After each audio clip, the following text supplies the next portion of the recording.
Who would have thought after 16 years of working, I would experience what it means to lose my job? There's more than one. You gotta be kidding me, right?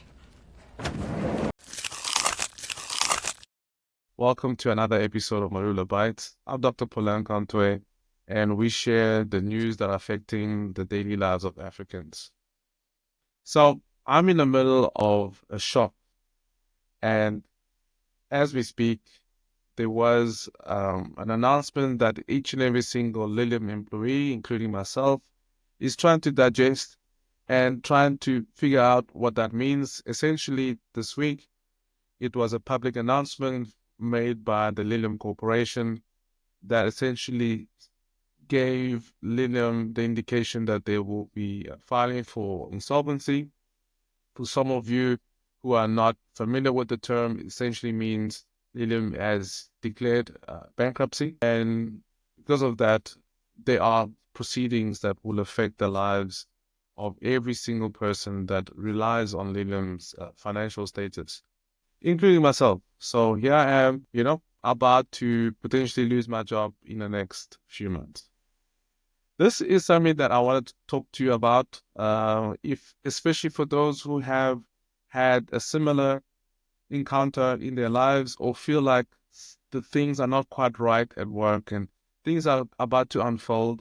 I just thought I should kind of share my thoughts on how do I process this. I mean, I've gone through this before, and what does that mean in terms of your outlook of the future and what should you be focusing on going forward? So the news broke out, to be fair, in facets over the last few weeks. And one thing that I thought what was important for me to talk about is just the thought process, right? As you can imagine, as the news breaks out and you hear the kind of the dissemination of the news, whether through local media or wherever, there is the first thought process that goes through my head is just what now, right? What do I do now? What does that mean for me?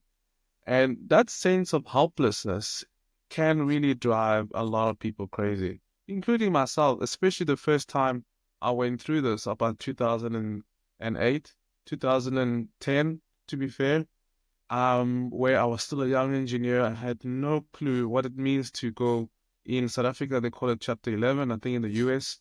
I'm not so sure what they call it here in Germany, but essentially bankruptcy, right? Insolvency. And we had big meetings, kind of everybody on the lawn and kind of listen to the business rescue officer basically saying, in a very South African accent, yeah, buddy, yeah, you guys must just relax, eh? Because, you will get paid. And that was always on everyone's mind. What happens to my salary? What happens to my livelihood?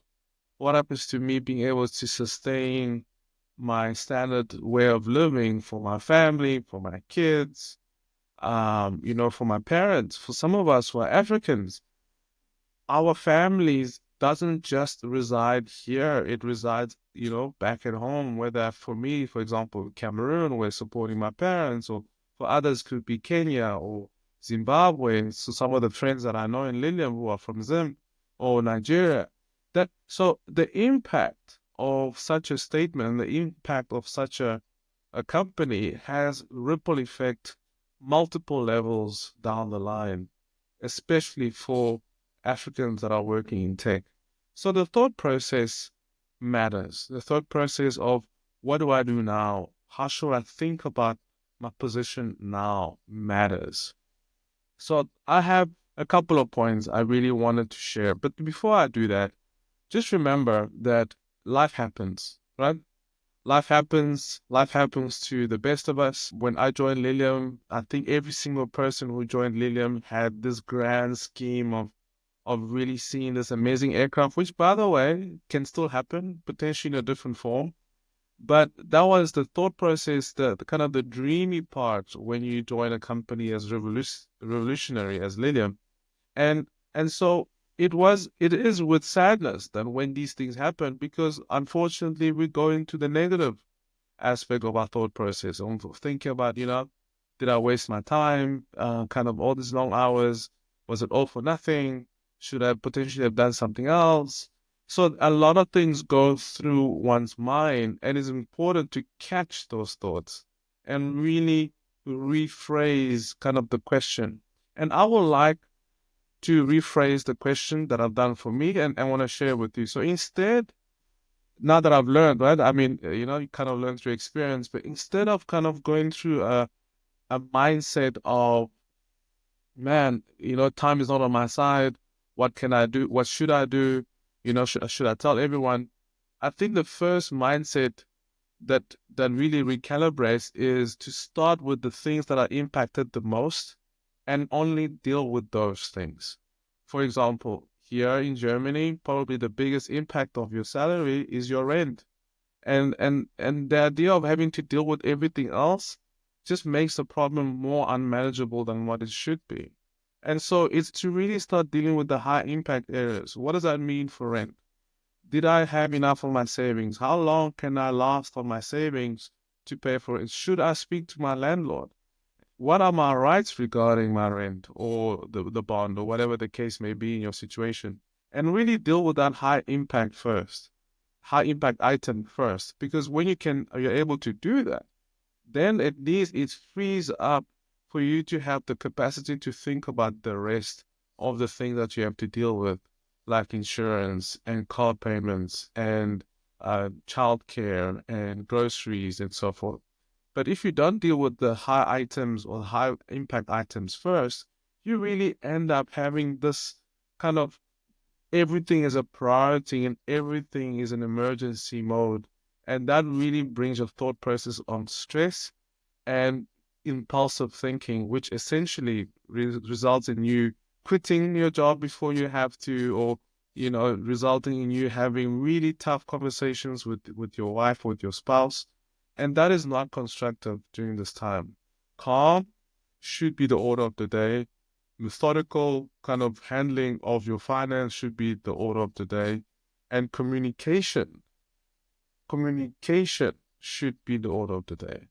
So that is for me very important.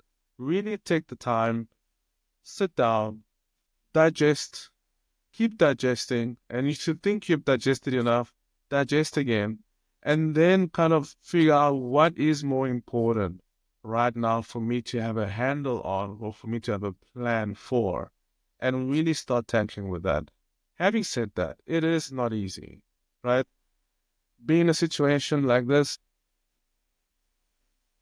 it's not easy. It's tough. I think every single person I've spoken to, yeah, they are despondent. They're trying to have a brave face, but it's not easy. And so my view on things is to really be pragmatic, kind of, be disappointed, but also have a plan. And the plan for me starts with the big impact items first, and have a plan for that, because everything else can be negotiated and everything else can potentially fall into place with a clear mindset. Now, the second thing I wanted to kind of bring up is just how do you kind of put this time into context? It's very easy as an engineer, it's very easy as a tech professional to put this time as a time of lost opportunity, a time where you've spent so much effort and so much energy into something that you thought would happen. You didn't really have a lot of control on it, but you had the hope that it will indeed bring something to fruition, and it didn't. And now you're feeling a sense of disappointment, you feel a sense of what did I actually achieve, you feel a sense of, man, what does that even mean for me going forward? But then I rephrase, even that I have a rephrase in my head, and that is, what if this time is the inevitable time, which in my life has shown time and time again that a time like this is a time where opportunities are ripe, and this is the push that potentially you and I needed to go out for those opportunities. But for you to do that, it cannot be from a negative standpoint. It has to be from a positive standpoint. What does that mean? It means that for you and I, have been in a situation like this, you gotta stay professional at your workplace. But there is now an extra impetus to try and look beyond your workplace, to try and look within left or right, and opportunities that potentially you always put aside to say, man, maybe can start looking into these opportunities that potentially would give me a different outlook on where I really want to go with my career or where I really want to go with my business. If you do have a side business or completely different way of looking at life. For me, that is probably the biggest positive thing that some events like this, including business rescue, insolvency, bankruptcy, can give. And we see these type of events happening over and over, and the testimonials of people who have kind of made it, they will tell you it took just one event, a shocking event, of course, that really got them thinking differently. So that is my kind of mindset. And that's something that I'm carrying with me, that I'm helping my wife, that she's helping me, that I'm consistently helping my son to do. And I'm hoping that this will help you to really think about kind of destructuring the thought process of being negative during this time, and also really seeing the opportunities that are out there during this time. So that is my message. Now, if this has helped you and you've really seen this as valuable, I have more on this in a coaching program that I run now on a bi-weekly basis with different individuals, where we go through growth mindset instead of fixed mindset, where we talk about technical communication, we talk about technical efficacy and collaboration, and really deal with times like these, specifically when it comes to change. I mean, the whole program is around a very famous book that allows us to look at opportunities as new cheese and really sees times like insolvency as a way of generating a new outlook on your career. So if you are interested in such a program, click the link in the description that comes with this video, and hopefully we'll be able to book a call with me, and we will be able to explore the different areas that you can start improving and really be resilient through times like these or any other times that you might be facing that might be very challenging in your path towards fulfilling your true potential. Thank you again for watching. I hope this has been instructive. Until next time, ciao.